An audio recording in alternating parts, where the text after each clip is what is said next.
오늘 저희가 분석해볼 기업은 RF 시스템즈라는 곳입니다. 사실 언뜻 보면 그냥 수많은 방산부품 업체 중 하나? 이렇게 생각할 수도 있거든요. 그런데 자료를 깊게 파고들수록 이 회사가 왜 한국형 패트리엇, 천공I의 심장보라고 불리는지 그 이유가 보이더라고요. 네, 아주 정확한 표현이십니다. 거대한 K방산 수출이라는 파도 위에서 그냥 서핑만 하는 게 아니라 그 파도를 만드는 핵심 동력 중 하나였어요. 맞습니다. 보통은 모 회사인 RFIC가 워낙 유명하니까 그 빛에 좀 가려진 면이 있었죠. RFIC가 질화갈륨, 겐이라는 최첨단 반도체로 두뇌를 만든다고 하면 RF 시스템즈는 그 두뇌가 싸울 수 있게 완벽한 갑옷이랑 생명유지 장치를 만드는 곳이거든요. 갑옷과 생명유지 장치. 네, 그리고 그 갑옷을 만드는 기술이 정말 독보적입니다. 딥브레이징이라는 아주 특별한 금속 접합 기술이에요. 바로 그 지점. 거기서부터 이야기를 좀 풀어가 보죠. 주력 사업이 방산 부문이고 매출의 80% 이상이 여기서 나온다고요? 천공I에 들어가는 제품들이 구체적으로 어떤 것들인가요? 단순 부품 몇 개나 품하는 그런 수준은 아닐 것 같은데요? 네, 핵심 시스템을 한 3가지 정도 책임지고 있다고 보시면 됩니다. 첫째가 바로 환경제어 장치. 쉽게 말해서 냉각 시스템입니다. 냉각 시스템이요? 네, 천공I나 LSM 레이더가 엄청난 고출력으로 전파를 쏘는데 이때 어마어마한 열이 발생하거든요. 이 열을 못 식혀주면 레이더는 그냥 고철이 되는 거죠. 이 냉각 장치를 RF 시스템즈가 독점 공급하고 있습니다. 그거네요. 아무리 좋은 컴퓨터도 쿨러 없으면 제 성능 못 내는 거랑 똑같은 거네요. 바로 그 이치입니다. 무기 성능의 근간이 되는 아주 중요한 역할이군요. 그렇죠. 그리고 두 번째는 안테나 시스템입니다. 이건 유도 무기의 눈이라고 할 수 있는 탐색기, 시커에 들어가는 부품인데요. 눈이요? 네, 날아가는 미사일이 목표물을 정확하게 추적하게 해주는 핵심 부품이죠. 천궁2 탐색기용 안테나를 전량 이 회사에서 공급합니다. 그러니까 LIG X1이 천궁2를 해외에 수출하면 그 수혜를 RF 시스템즈가 그대로 받는. 완벽한 파트너 구조군요. 맞습니다. 그렇군요. 냉각 장치로 생명을 유지하고 안테나로 목표를 보고. 마지막 세 번째는 뭔가요? 케이블 조집체입니다. 무기 내부 장치들을 연결해서 신호를 전달하는 신경망 같은 역할을 하죠. 그리고 이 3가지 시스템의 기반이 되는 기술이 바로 아까 말씀드린 딥브레이징입니다. 이 딥브레이징이라는 기술, 이게 바로 이 회사의 해자, 즉 아무나 못 따라하는 경쟁력의 원천이라고 하더라고요.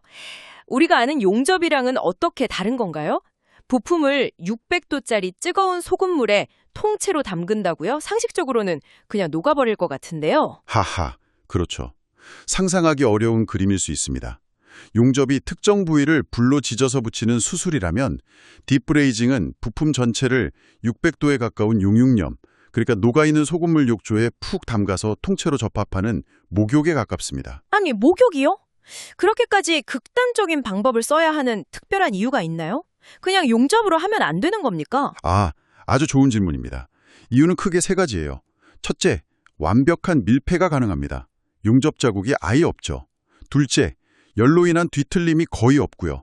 그리고 가장 결정적인 3번째 이유가 바로 무게입니다. 무게요? 네, 상상 이상으로 가볍게 만들 수 있어요. 잠깐만요. 가볍다는 게 방산에서는 정말 중요한 개념이잖아요. 미사일 무게 1g 줄이는 게 사거리, 속도, 폭약량에 다 영향을 미치니까요. 그럼 이 딥브레이징 기술이 없으면 사실상 천궁2의 현재 성능을 구현하기 어렵다. 이렇게 봐도 되는 건가요? 바로 그겁니다. 특히 ASAI 레이더 부품처럼 내부에 냉각수가 흐르는 아주 복잡한 미로 같은 통로, 유로를 만들어야 하는 경우 용접으로는 불가능한 수준의 정밀도를 구현할 수 있거든요. 무게는 줄이면서 내구성과 기능은 극대화해야 하는 미사일이나 항공기 부품에는 대체 불가능한 기술인 셈이죠. 와... 국내에서 이 공정으로 안정적인 대량 생산이 가능한 곳은 사실상 RF 시스템즈가 유일하다고 봐도 됩니다. 그렇군요. 단순히 부품 잘 만드는 회사가 아니라 핵심 성능을 좌우하는 원천 기술을 가진 회사였네요. 이러니 LIG X1 입장에서는 이 회사를 거의 모시고 와야 하는 파트너일 수밖에 없겠어요. 네, 실제로 LIG X1 향 매출이 전체의 80%에 달할 정도로 절대적인 관계입니다. 이게 어떻게 보면 리스크일 수도 있지만 반대로 보면 LIG 넥스원이 사우디, UAE, 이라크랑 맺은 그 수조 원대 천궁투 수출 계약 물량이 곧 RF 시스템즈의 확정된 미래 실적이라는 의미이기도 하죠. 아, 앞으로 몇 년간은 일감 걱정이 없다는 거네요. 그렇죠. 아, 그러니까 수주 잔고는 계속 쌓이는데 정작 물건을 만들어낼 공장이 병목 현상을 일으키고 있었던 거군요. 행복한 비명이긴 한데 주주들 입장에선 좀 속 터지는 상황이었겠어요. 정확히 보셨습니다. 기존 공장의 최대 생산 능력이 연 매출 500억 원 수준이었거든요. 밀려드는 수출 물량을 감당하기엔 턱없이 부족했죠. 그래서 회사가 결단을 내립니다. 용인 교동산업단지에 어마어마한 규모의 신공장을 지은 거죠. 네네. 2026년 현재 본격적으로 가동되기 시작했습니다. 생산 능력이 구체적으로 얼마나 늘어난 겁니까? 뭐 두세 배? 이 정도 수준이 아닐 것 같은데요? 매출액 기준으로 보면 기존 500억 원에서 최대 2천억 원까지. 2천억이요? 거의 4배 가까이 늘어났네요. 네. 자료에 나온 비유가 정말 딱인데 물 들어올 때 노저울 배를 아예 새로 만들었다는 거죠. 그런데 이 신공장이 단순히 크게만 키운 게 아니라는 점이 정말 흥미롭습니다. 여기서 회사의 미래를 바꿀 만한 고부가가치 신사업, 바로 세라믹 패키지, 국산화를 시작했다고요. 네, 바로 이 부분이 이 회사의 수익성을 아주 극적으로 개선시킬 핵심 열쇠입니다. 이전까지 모 회사인 RFICH가 방산용 간 반도체를 만들 때 필요한 세라믹 패키지라는 핵심 부품을 일본 쿄세라 같은 기업에서 전량 수입해왔습니다. 아, 비싼 돈 주고 사왔던 거군요. 그렇죠. 이걸 이제 용인 신공장에서 직접 만들기 시작한 겁니다. 일본 기업들이 독점해 왔다는 건 그만큼 기술적 진입 장벽이 높다는 뜻일 텐데 그게 그렇게 어려운 기술인가요? 상상 이상으로 어렵습니다. 쉽게 비유를 하자면요. 얇은 세라믹 판 사이에 텅스텐이라는 금속으로 회로를 머리카락보다 얇게 인쇄해요. 그리고 이걸 겹겹이 쌓아서 뜨거운 가마에 굽는 겁니다. 듣기만 하도 어려운데요. 뭐가 제일 힘든 부분인가요? 두 가지가 거의 극악의 난이도입니다. 첫째, 세라믹은 구우면 부피가 한 15% 정도 줄어들어요. 네. 이 수축률을 마이크로미터 단위, 그러니까 1000분의 1 밀리미터 단위로 정밀하게 제어해야 합니다. 설계보다 머리카락 굵기만큼만 오차가 나도 전부 불량품이 되거든요. 와, 그리고 둘째, 서로 다른 물질을 함께 굽는다는 점입니다. 고온에서 세라믹은 단단하게 굳으려 하고 금속 회로는 녹거나 끊어지려고 하죠. 이 두 물질이 서로 갈라지거나 떨어지지 않고 완벽하게 한 몸이 되도록 만드는 게 바로 핵심 노하우입니다. 와. 그러니까 진흙으로 빚은 그릇 안에 금속실을 넣고 굽는데 그릇은 안 깨지고 실은 안 끊어지게 심지어 크기까지 정확하게 맞춰야 한다는 거네요.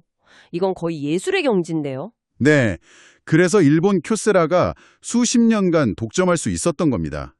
이 기술을 내재화했다는 건 단순히 비싼 수입 비용 줄여서 원가 경쟁력을 높이는 수준을 넘어서는 거죠.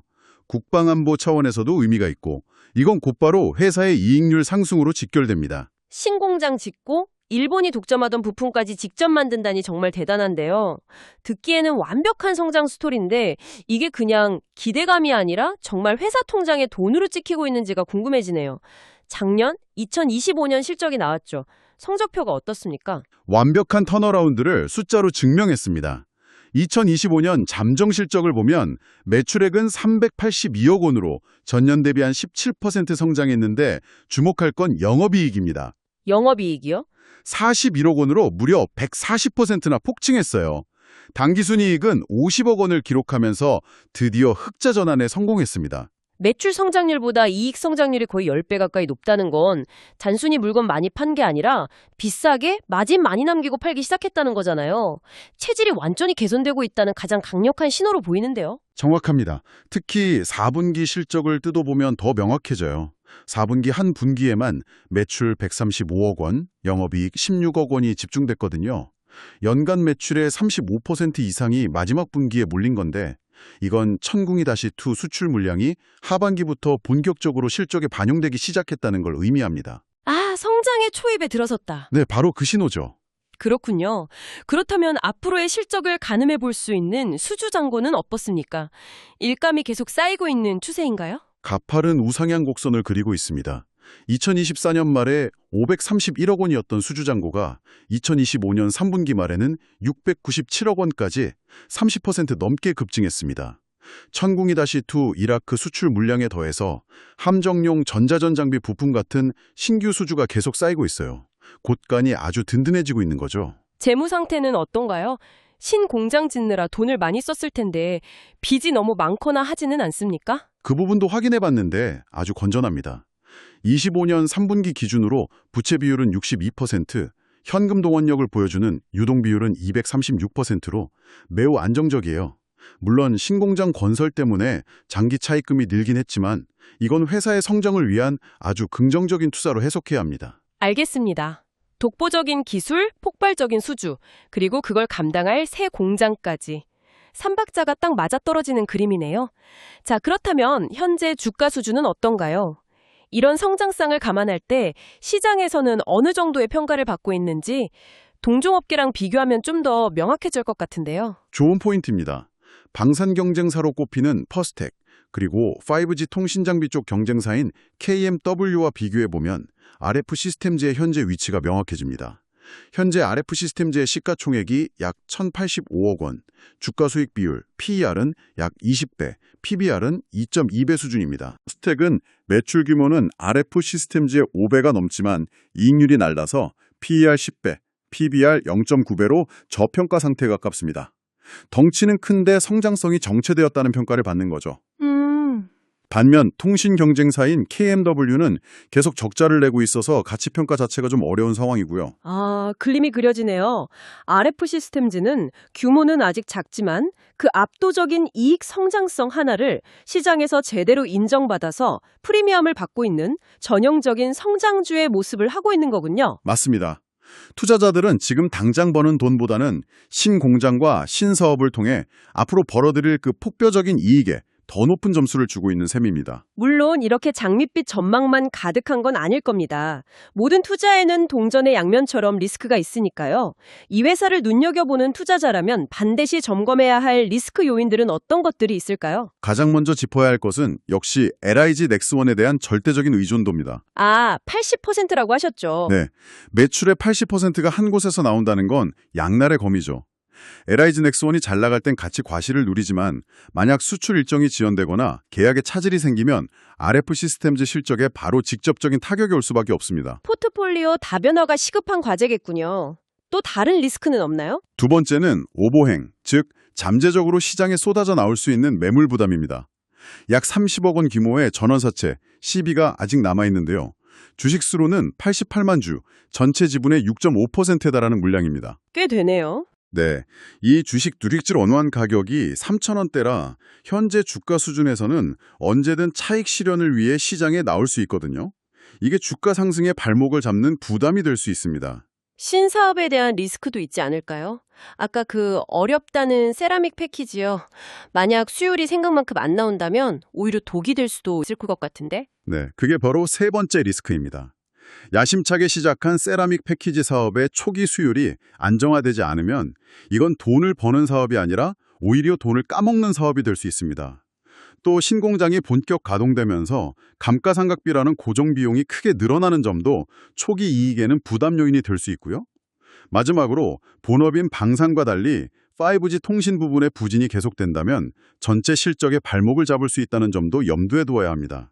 종합해보면 RF 시스템즈는 천궁2 수출이라는 강력한 Q, 즉 수량의 성장을 등에 업고 세라믹 내재화를 통해 PM, 가격과 마진까지 개선하는 아주 이상적인 구조적 성장 구간에 진입한 기업이다. 이런 결론이 나오네요. 그렇습니다. LIG 넥스원이라는 확실한 전방 시장과 신공장이라는 든든한 생산 기반, 그리고 세라믹이라는 이익률 개선의 무기까지 갖추고 2026년 사상 최대 실적을 향해 달려가고 있는 모습입니다. 흥미로운 점은 최근의 변화인데요. LIG 넥스원을 통한 간접 수출에만 머무르지 않고 이스라엘의 세계적인 방산기업 엘타 시스템즈에 34억 원 규모의 레이더 안테나를 직접 수출하기 시작했습니다. 아, 직수출이요? 네, 또 기존 지대공 미사일용 부품뿐만 아니라 해외 함정용 레이더로 제품군을 넓히는 등 스스로 포트폴리오를 다변화하려는 노력이 보이고 있습니다. 여기서 우리가 마지막으로 던져볼 질문은 이것인 것 같습니다. 이 회사는 디프레이징이라는 독보적인 기술로 시작해서 세라믹이라는 핵심 소재 내재화에 성공했습니다. 그리고 이제 에라이즌 X1이라는 울타리를 넘어 글로벌 방산 기업들과 직접 거래를 트기 시작했죠. 만약 이 고객사 다변화라는 마지막 퍼즐까지 성공적으로 맞춰진다면 이 기업의 가치는 현재 에라이즌 X1 핵심 파트너라는 틀을 완전히 벗어나 완전히 새로운 차원에서 재평가될 수도 있지 않을까요?